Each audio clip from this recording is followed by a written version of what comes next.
आधा वर्ष है। मैं मुशायरा तो शुरू हो गया है। इस बात बहुत तेज तर्रार शायर हमारे यहाँ आए हैं, तो कुछ ज्यादा बात नहीं करूंगा।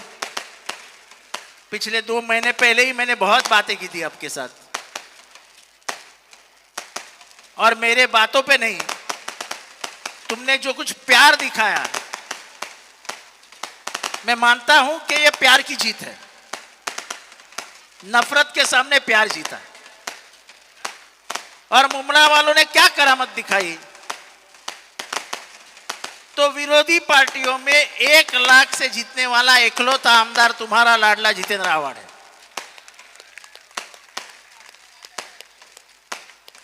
मैं ये एहसान 2009 से मैं कहता हूं कि मुमरा वालों के एहसान मैं कभी नहीं भूल सकता हूं। ये मैं मान के चलता हूं कि मैं महाराष्ट्र में और देश में जिस जगह भी हूं, उसमें सबसे अगर ज्यादा किसका योगदान है तो मेरे मुमरा और कौसा के भाइयों का और बहनों का है।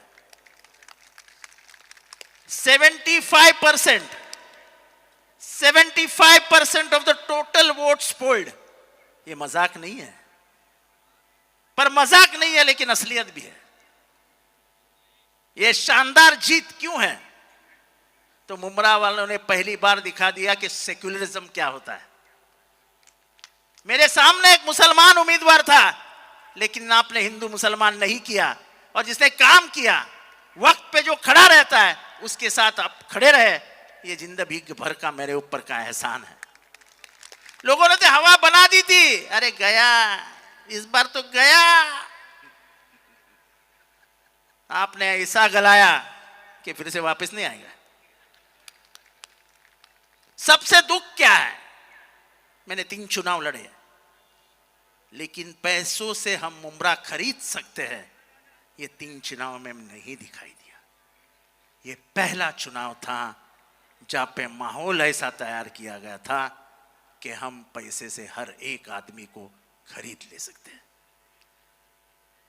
मैं आपको बताना चाहता हूं कि इंसान का कोई भाव नहीं लगा सकता। ये अपने आप को बेचने वाले लोग नहीं रहते हैं। आज भी दुनिया में ऐसे लोग हैं जो सिर्फ उसूलों पे जिंदा है, और मैं इसलिए तहे दिल से आपका शुक्रिया अदा करता हूं कि आपने वो सब कर दिखाया जो महाराष्ट्र में देखने की जरूरत थी। हमें तो लग रहा था कि मैं नंबर 2-3 का मंत्री रहूंगा, लेकिन क्या हुआ मालूम नहीं, और हम सत्ता में नहीं आ सके। लेकिन सत्ता में नहीं आने के बावजूद तुम्हारा आमदार रुका है नहीं। जहां अन्याय हुआ भीड़ में, पहला आवाज किसने उठाया? मैंने उठाया। वाल्मीकि कराड़ ऐसे हत्यारे इस महाराष्ट्र को बदनाम कर रहे हैं, ये कहने का काम हमने किया, और उसको सलाखों के पीछे भेजने का भी काम हमने किया। और ये ऐसी लड़ाई हम लड़ते रहेंगे। तुम हत्या करके निकल जाओ, ये महाराष्ट्र में नहीं होएगा।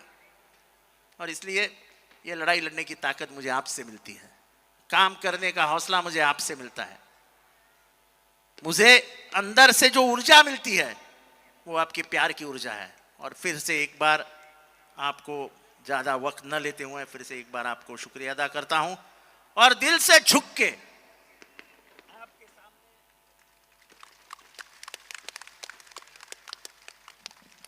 ऐसा प्यार माँ बाप के सिवा और कोई नहीं दे सकता। आपने जो प्यार दिया शायद मैं लफ्जों में बयान नहीं कर सकता हूं, लेकिन जो माहौल था, महाराष्ट्र के तमाम नेताओं में चर्चा थी कि जितेंद्र का इस बार कुछ सच नहीं। मैंने सिर्फ शरद पवार जी को कहा था कि साहब जीतूंगा तो 1,25,000 वोट से जीतूंगा। मेरे आजू बाजू के भी लोग घबरा गए थे, क्योंकि सब जगह से पैसे से आवाज आ रही थी। मुझे बहुत खुशी है कि आपने ना जात को अहमियत दी, ना धर्म को अहमियत दी, ना पैसे को अहमियत दी। आपने अहमियत दी तो सिर्फ उसूलों को, और एक गद्दारों को मैसेज दिया कि मुमरा वाले गद्दारी पसंद नहीं करते। छुरा भोंकने के लिए तो बहुत छुरा लेके खड़े थे, लेकिन आज वो भी शर्मा जाते हैं, छुरा छुपाना पड़ा उनको। जब अपने ही आजू बाजू के लोग गद्दारी करते तो उसका दुख क्या होता है। 2 साल के बाद मुझे पूछ लेना, 2 साल के बाद मुझे पूछ लेना। लेकिन वो गद्दारों को सबक सिखाने का काम आपने किया है, और गद्दारी कभी भी नहीं बर्दाश्त करेगा महाराष्ट्र। ये जो खेल हुआ है ये चंद दिनों का खेल होता है।